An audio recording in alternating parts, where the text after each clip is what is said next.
Welcome back to the channel, and today it's gonna be not this knife review. It's gonna be an update on Lamson story, and sorry it took me very long to actually follow up with Lamson on the quality of the knives and send them back and kind of get the response from them. So basically this knife I'm gonna use in the picture just to compare construction differences and the specific attributes of Lamson knives to the better knives. So, and then long story short, I don't have those knives anymore. So what happened with the Lamson knives? If you've seen the previous video, I got two knives, a chef knife and a Brad Leone Santoku cleaver, so-called. They both look very similar vintage looking, walnut handle, brass pins. Look very similar. I wanted one for my friend as a gift. I wanted a cleaver for myself. I didn't like the way they were built. Biggest issue with those knives were the gaps between scales of a handle and the blade itself, like the back gaps in here. Second thing which I really didn't like is super thick grind. They were super thick behind the edge, and again I'm showing on this knife. This knife doesn't have those issues. Other minor things like a not very good satin finish, questionable quality of the wood, overall thickness of the blades, excessive sharpening quality and so on. Minor things, but still I didn't like them, and I gave them 3 stars out of 5. 3 stars out of 5, just for the good look, for representation of US made knives. General value, they're not that expensive. Don't pay full price. If you want to buy them, you can find some discount codes. Even with Lamson, get a discount from a retail price. So I posted 3-star review on Lamson website after I posted this video, and pretty quickly Lamson got back to me via email. Customer support representative by the name of Alicia. She came to me with the suggestion, why don't we replace the knives for you? I'm like, I'm not really looking for the replacement. It's just my opinion that those knives are not good. I sent her the link to this video, which you've seen, with a specific time where I'm showing those gaps, where I'm talking about other issues.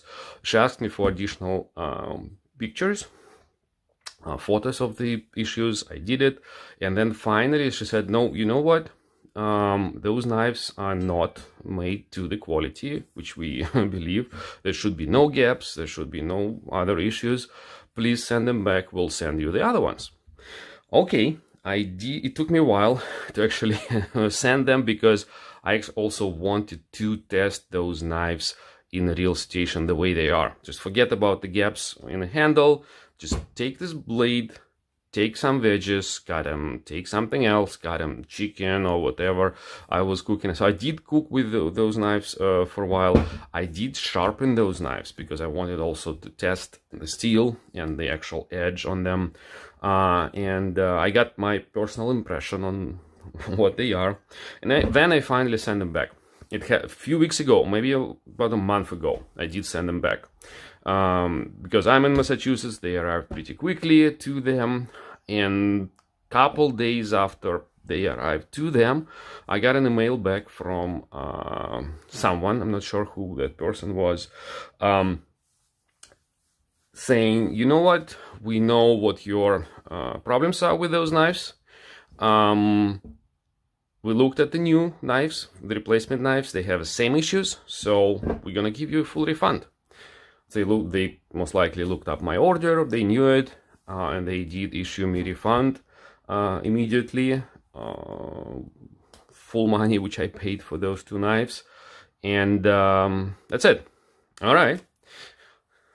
Few days later, I mailed again to, that's not the end of the story, kind of. I mailed again to Alicia saying, like, okay, the issue was not resolved. The knives are not good, to my opinion. You did not give me replacement knives. so why don't you post my 3-star review on Lamson website? And she said, she's a customer support. The reviews and website is managed by somebody else. They aware of my review. They aware of the situation that what happened with this. She forwarded that to them as well. But again, it's up to them to post or not to post the review on Lamson website. But at the moment of filming this video, and you can check Lamson website anytime you want, my 3-star review is not posted on their website. And as you can see, there's only 5-star reviews for all of those knives on Lamson website.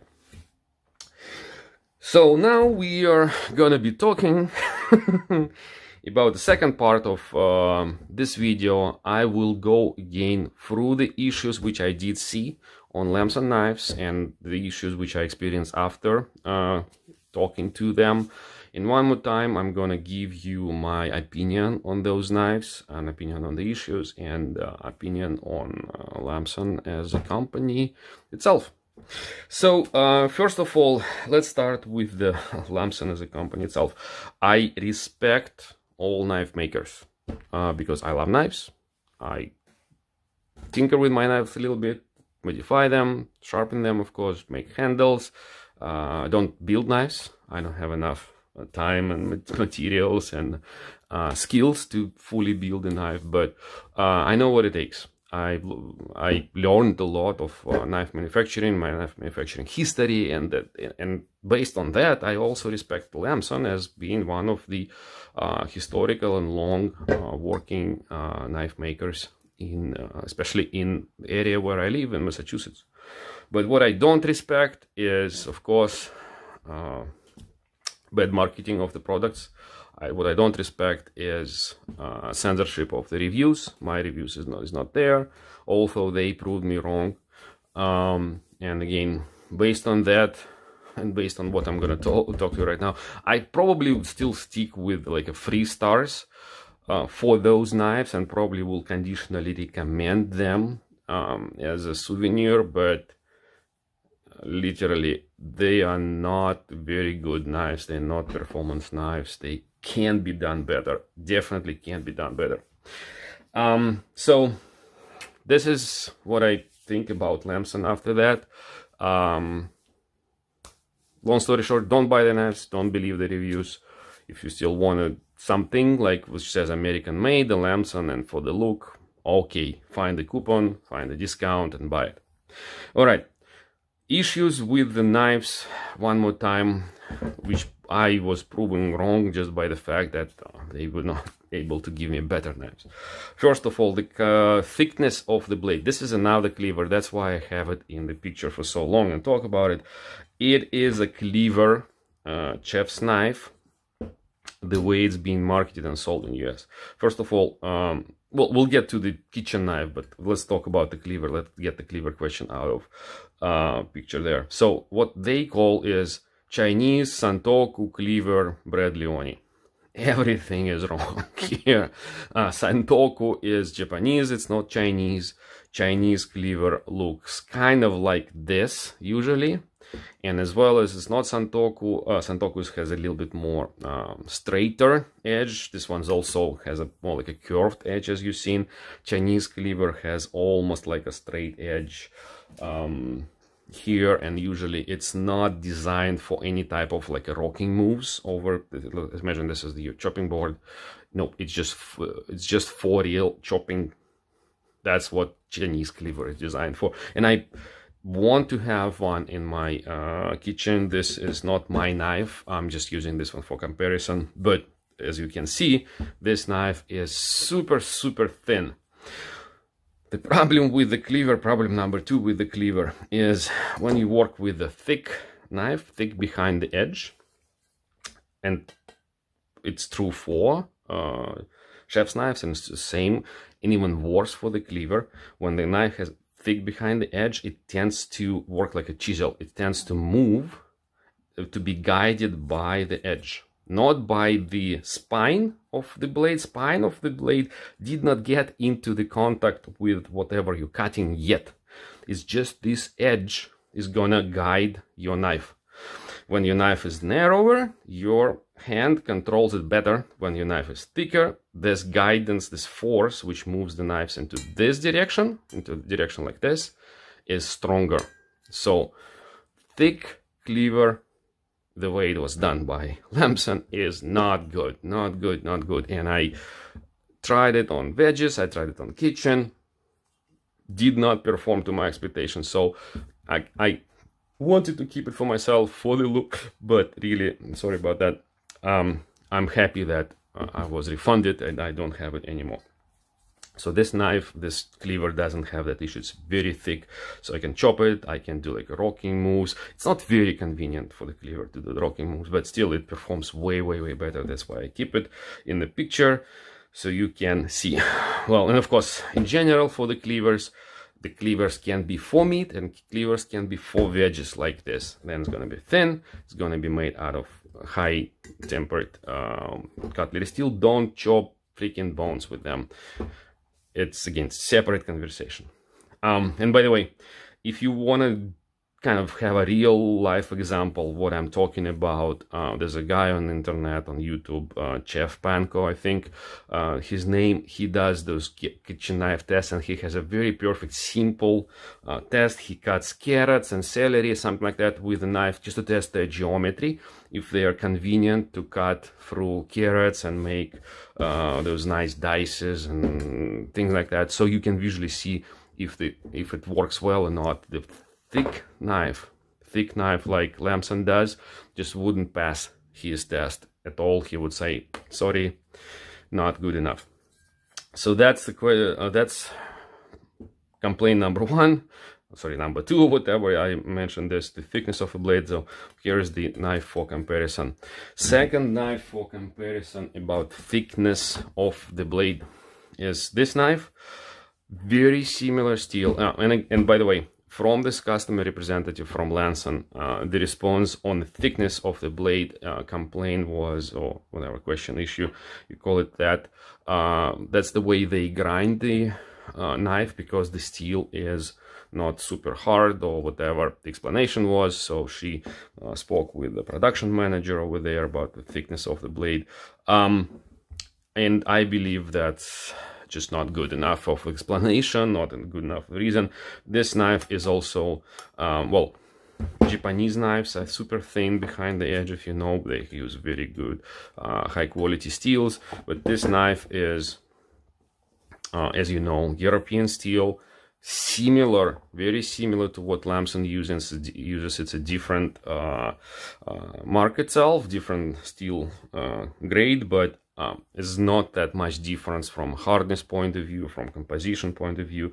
It's like nowadays it's pretty much entry-level cutlery steel, but this knife is ground super thin, super thin. So Lamson, if you talk numbers, this one's like 0.1, 0.2 behind the edge. Lamson is like 0.6, 0.7, 0.8 millimeters behind the edge, and that's especially the chef's knife, and that's not acceptable. It's not gonna cut really well. So this is the example for you of the super thin grind. And by the way, when we're talking about the grind, it's another example for you how to spot in the store. Let's say in a store you can't measure, you probably don't have a good feeling here if you're not very experienced on how to get to how to understand if the knife is thin or thick. For the, especially for the kitchen knife, look at the sharpened edge. If it's wide, if you see it really well, like on this knife, the thickness of the edge, like behind the edge, is very similar to, maybe even less than what I've seen on Lamson. And you see this sharpened portion of the blade, especially in the contrast with the etching of the sides, is it's gonna tell you that it is thick behind the edge. Here you don't really even see this cutting edge. It's so small because the knife is so thin. That's an indication of the good edge, and this is the indication of a thick edge. So I'm gonna keep this knife here because one more issue. Yeah, this one knife, I had it on my table. It's like a hunting knife, again, super thick behind the edge. This one even has like a convex edge on it, and again you can clearly see it has a lot of reflections. It's almost like a mirror finish on this edge, and it's super wide because the edge is thick. And here you can tell it's not gonna cut super thin slices really well. It's more like a hardcore hunting knife for skin, for maybe some bones and meat and so on, not for veggies, not for your chef's cooking. All right, if I didn't show you that, I'll do some review later. And finally, the construction. Not gonna talk about minor issues with the construction there. They watch that video, I noticed the gaps. You see how this knife is constructed one more time. This knife is ground behind the handle, so your bolsters are parallel. Whatever, if you're using full scales, they will be parallel. There will be no gaps if you fit them right. The Lamson was constructed that you would have gaps between parallel handles, and thinning knife like this. Sorry, maybe not looking really well through the camera, but that was the issue with the Lamson. Those guys who made this knife, I also didn't like this knife. Just to give you an example, this knife is forged. It's not ground. It's forged, but anyway, it starts thinning. If you can see from this view, it's flat here, but it starts thinning from somewhere around here. But what they did, instead of just the flat scales, mounted like on this one parallel, they kind of mounted them like this to the thinning sides of the blade. And there's almost no gaps, I should say. There's like a tiny gap here on this side. That's one of the reasons I don't like this knife, but still, so quote unquote, it's possible to, and because this scale is kind of like made out of two pieces, this one's probably flat, this one's just angled, and then everything is sanded or whatever, ground to make nice smooth lines. But anyway, I'm not saying the Lamson do it like this. I'm not saying the Lamson doing it like this. Make your own decision, but don't give us, the consumers, a kitchen knife with the gaps where all the food residual will stay, mold, bacteria, and so on.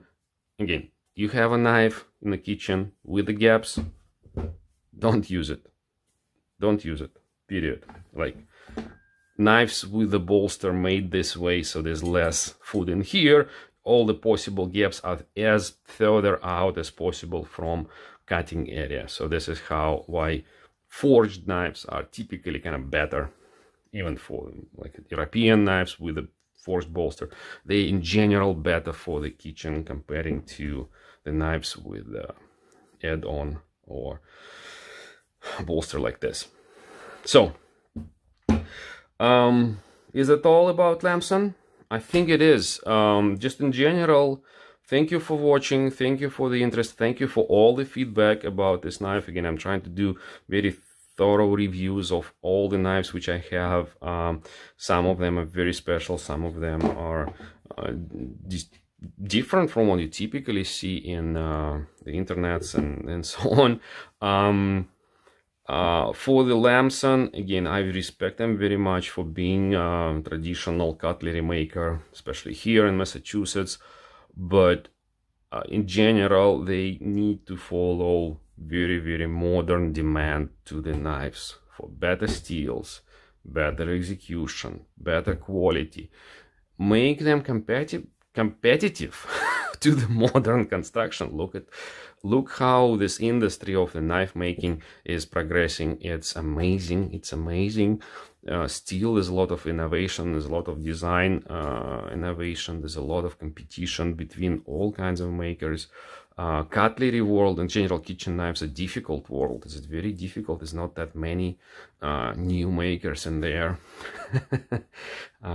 because again, ergonomically for the chef's knife, let's say, it's not that much to invent. There's a lot of invention you can have and design innovations for pocket knife, utility knives, and stuff like that. For the kitchen knife, the only way you can play this is through better quality, and but at the same time, don't make it expensive. Maybe we don't need super expensive steel on our kitchen knives, but we definitely do not need gaps on our kitchen knives. All right, that's it about Lamson. Quick update, if you're here at the end, on everything else.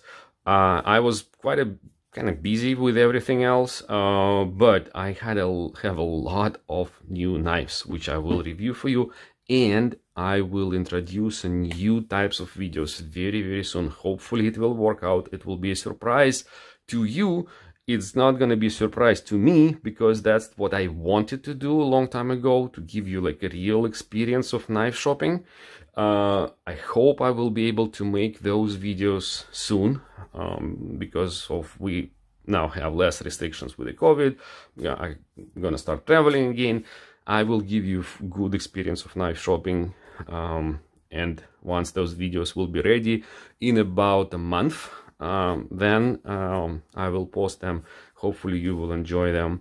And as well as meanwhile, I will post a couple more, maybe several more knife videos. I got new stuff, also interesting, not common to what everybody else have, very unique to the channel, to my collection, to my interest. So again, thank you for watching, thank you for your interest.